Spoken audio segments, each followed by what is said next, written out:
ಉತ್ತರ ಪ್ರದೇಶದ ಬುಲ್ಡೋಸರ್ ಕಾನೂನು ಅನುಸರಿಸುವುದಕ್ಕೆ ಹೋದಂತಹ ಅಸ್ಸಾಂ ಸರ್ಕಾರಕ್ಕೆ ಏನಾಯಿತು ಆಮೇಲೆ ಪರಿಸ್ಥಿತಿ ಅಂತ ಒಂದು ವರದಿ ಇದೆ ಇಲ್ಲಿ. ಅಸ್ಸಾಂ ಸರ್ಕಾರಕ್ಕೆ ಬುಲ್ಡೋಸರ್ ಕಾರ್ಯಾಚರಣೆ ಬಹಳ ಕಾಸ್ಟ್ಲಿ ಆಗಿಬಿಟ್ಟಿದೆ. ಅವರಿಗೆ ಮನೆ ಕಳ್ಕೊಂಡಿದ್ದಂತಹ 5 ಕುಟುಂಬಗಳಿಗೆ 30 ಲಕ್ಷ ರೂಪಾಯಿ ಕೊಡಿ ಅಂತ ಕೋರ್ಟ್ ಹೇಳಿದೆ. ಹಿಮಂತ ಬಿಸ್ವ ಶರ್ಮಾ ನೇತೃತ್ವದ ಬಿಜೆಪಿ ಸರ್ಕಾರಕ್ಕೆ ಕೋರ್ಟ್ ಇದೀಗ ಚಾಟಿ ಬೀಸಿದೆ. ಏನಾಗಿತ್ತು ವಿಷಯ ಅಂತ ಹೇಳಿದ್ರೆ 2022 ಮೇ 20ನೇ ತಾರೀಕಿನಂದು ಪೊಲೀಸ್ ಕಸ್ಟಡಿಯಲ್ಲಿ ಮೀನು ಮಾರುವಂತಹ ವ್ಯಾಪಾರಿ ಸಾವನ್ನಪ್ಪರು. ಪೊಲೀಸ್ ಕಸ್ಟಡಿಯಲ್ಲಿದ್ದಾಗಲೇ ಲಾಕಪ್ ಡೆತ್. 2022 ಮೇ 20ನೇ ತಾರೀಕು ಆಗಿದ್ದ ಘಟನೆ ಇದು. ಮೀನು ವ್ಯಾಪಾರಿಯನ್ನು ಬಿಡುಗಡೆ ಮಾಡಲೇಬೇಕು ಅಂತ ಅಥವಾ ಬಿಡುಗಡೆ ಮಾಡಬೇಕಾದ್ರೆ ಲಂಚ ಕೊಡಿ ಅಂತ ಪೊಲೀಸರು ಕೇಳಿದ್ರು ಒಂದು ಆರೋಪ ಕೇಳಿ ಬಂದಿತ್ತು. ಈ ಆರೋಪಿಯನ್ನು ಬಿಡುಗಡೆ ಮಾಡೋಕ್ಕೆ ಲಂಚ ಕೊಟ್ಟರೆ ಬಿಡುಗಡೆ ಮಾಡ್ತೀವಿ ಅಂತ ಹೇಳಿ ಪೊಲೀಸರು ಹೇಳಿದರು ಅಂತ ಜನ ಆರೋಪವನ್ನು ಮಾಡಿದ್ರು.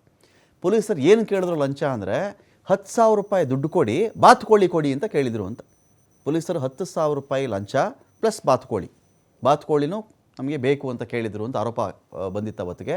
ಮರುದಿನ ಏನು ಮಾಡ್ತಾರೆ, ಇದೇ ಥರ ಪ್ರತಿಭಟನೆ ಮಾಡ್ತಾಯಿದ್ರು. ಈ ವ್ಯಕ್ತಿ ಬೇರೆ ಮೀನು ವ್ಯಾಪಾರಿ ಸಾವನ್ನಪ್ಪಿದ್ರು. ಉದ್ರಿಕ್ತಗೊಂಡಂಥ ಜನ ಪೊಲೀಸ್ ಸ್ಟೇಷನ್ಗೆ ಬೆಂಕಿ ಹಚ್ಚಿಬಿಟ್ರು ಗುಂಪಾಗಿ ಹೋಗಿ.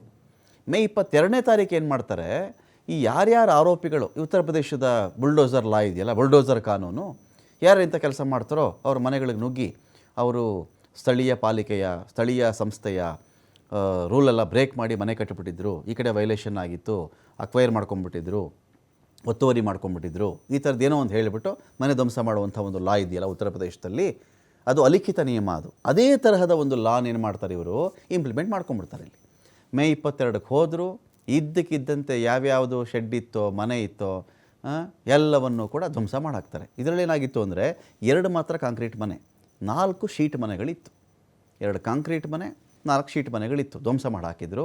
ಇದೀಗ ಆ 5 ಕುಟುಂಬಗಳಿಗೆ ಪರಿಹಾರದ ಹಣವನ್ನು ಕೊಟ್ಟಿರೋದು ಯಾರು ಅಂದರೆ ನಾಗಾಂವ್ ಜಿಲ್ಲಾ SP. ಹೈಕೋರ್ಟ್ ಮುಂದೆ ಪರಿಹಾರವನ್ನು ಕೊಟ್ಟಿದ್ದಾಗಿ ಅಫಿಡವಿಟನ್ನು ಸರ್ಕಾರ ಹಾಕಿದೆ. 30 ಲಕ್ಷ. ಈಗ ಶೀಟ್ ಮನೆ 5 ಲಕ್ಷದ ಬಾಳ್ತಿತ್ತೋ, 4 ಲಕ್ಷದ ಬಾಳ್ತಿತ್ತೋ, ಕಾಂಕ್ರೀಟ್ ಮನೆ 8 ಲಕ್ಷ ಬಾಳ್ತಿತ್ತೋ. ಕಾಂಕ್ರೀಟ್ ಮನೆ ಕೆಡವಿದ್ದಕ್ಕೆ ತಲಾ 10 ಲಕ್ಷ ರೂಪಾಯಿ ಪರಿಹಾರ, ಕಚ್ಚಾ ಮನೆಗಳಿಗೆ 2.5 ಲಕ್ಷ ಪರಿಹಾರ ಕೊಟ್ಟಿರುವುದಾಗಿ ಅಫಿಡವಿಟಲ್ಲಿ ಹೋಗಿದೆ. ಹಾಗಾಗಿ ಈ ಮನೆಗಳನ್ನು ಕೆಡವಿದ್ದಕ್ಕೆ ಇದೀಗ ದಂಡ ಕಟ್ಟೋ ಪರಿಸ್ಥಿತಿ ಅಲ್ಲಿನ ಸರ್ಕಾರಕ್ಕೆ, ಅಸ್ಸಾಂ ಸರ್ಕಾರಕ್ಕೆ.